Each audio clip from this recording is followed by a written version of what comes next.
Hey, I bought this master lock dial combination, which is a word lock. With this lock,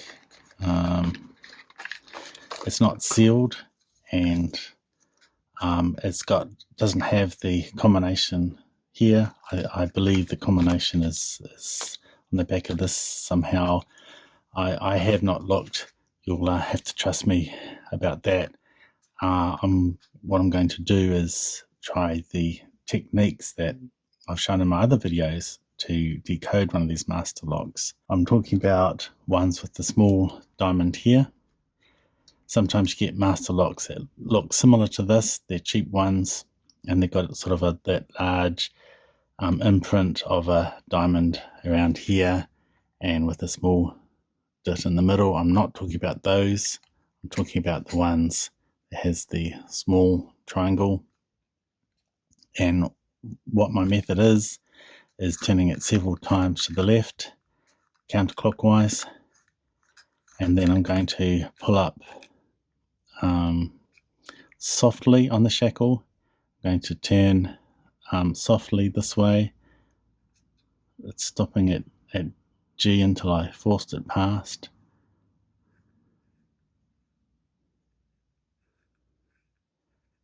Now I'm not getting anything. Oh no, it stopped at G again. It was the only one that where there was a stoppage. If I didn't get anything, I would need to pull up a little bit harder on the shackle. If I was getting lots of stoppages, I would release tension on the shackle. I've obviously got it just right where it's not too much and not too little, so that I'm just getting one, and one is what you're looking for. I'm getting stoppage at G, and yet if I turn it clockwise to the right all the way around past G and then go, not getting any stoppages. And yet if I turn it around this way, I'm keeping the exact same tension, then getting that stoppage at G, and as I force it past, I'm just turning really subtly. So what that confirms is G is what I'm looking for. Turn it this way, and it doesn't get stuck with exactly the same tension, not moving this tension. Getting stuck here. Sometimes you have to keep turning it counterclockwise for several times until you are able to find this. And with usual master locks, if I grab one of these, what we do is if we find a stuck point, let's say it's at 0, we add 13 onto it. Okay, so 13 would be like from 0 to here, so that would be like a third of the way around. If I go a third, or another way on a clock face, you might say that's what 13, what would you say that was, like 20 past or 22 past, something like this. And if I do the same here, then I would say maybe that's around P. That's about a third of the way around, a third. So I'm going to add about that amount. I'm just doing it by sight, and I'm going to say it's P is our first number. So if P is our first number, how do you find the third number? The way I do it is I'm going to let's start at A. I'm going to lift up on the shackle, going to turn it clockwise this time. I'm pulling up on the shackle. I'm pulling up quite hard. I'm pushing down with these fingers and thumb. I'm pulling up with this index finger quite hard, and I notice that I'm in a gate. I can't move it this way past the gate or this way past the gate while I've got lots of tension. And the harder I pull up on the shackle, the more I tension it, the more resistance it gives me to turn it. I can't turn it very easily. It's lots of friction moving it from left to right.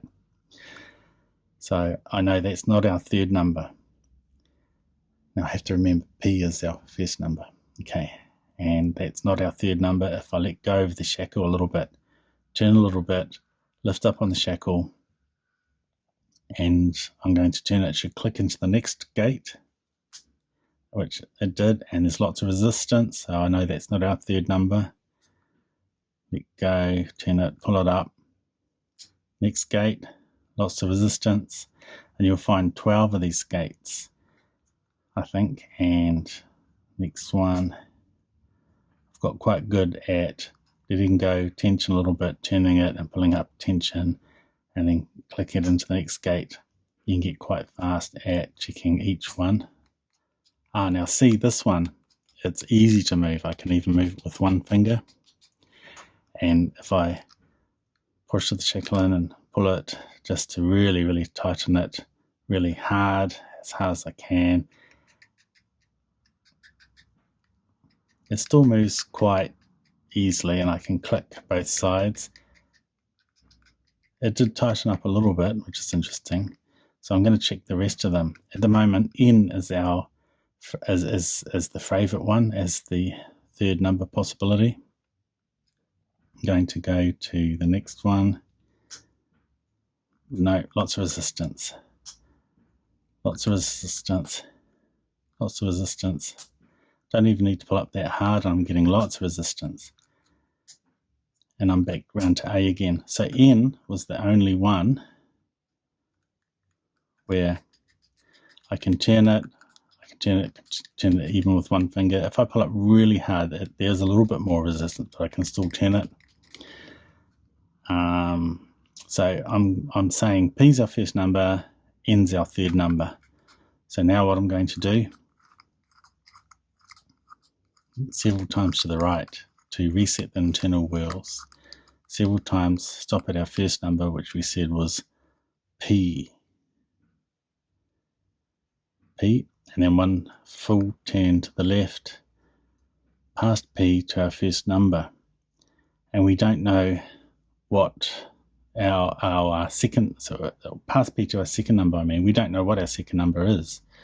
With the usual master locks, we would try about every second number, which would be like maybe every second number is like one of these letters. Let's just do that. Let's sometimes there's a shortcut where you can miss out some of the numbers, but since this is just words, what I'm going to do, it's just going to be easy to try every letter. So first number P, I dialed in P, one full turn past P. I'm going to say is our second number R, then turn it to the right to our third number, which we said was N, lift up on the shackle, and it does not open. So we know R is not the second number. So we're just going to nudge that second wheel over to the next one, which is S. No. T.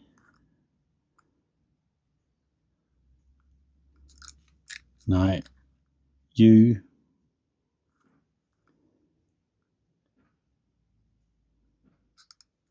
And it opens. Okay, so the code is PUN, and if I look at this, it says it right here. Except PTN, we said PUN, and it still opened. I don't know why. I think we tried T. I don't know why PTN didn't work. If we dial it in and test it again, first of all, I'm going to do what we found. I'm going to go to P, one full turn, past P. We went all the way to U, didn't we? And then to N. And it opens. And yet if I do their code several times to the right, go to P, one full turn around, past P to T, and then back to N, and it doesn't open. So they've got it wrong. Usually because the tolerance of the locks for these ones, you can have, it doesn't matter if you're one number out, the lock will still open. But with this, each letter is representing like two numbers. So it's like, that's not just one number away, it's equivalent of two numbers away. So PTN does not open the lock with the code that it comes with, which is crazy. That's just crazy. I haven't seen that before. But we were able to open it, and we know the code is PUN. Anyway, that's how you decode one of these locks.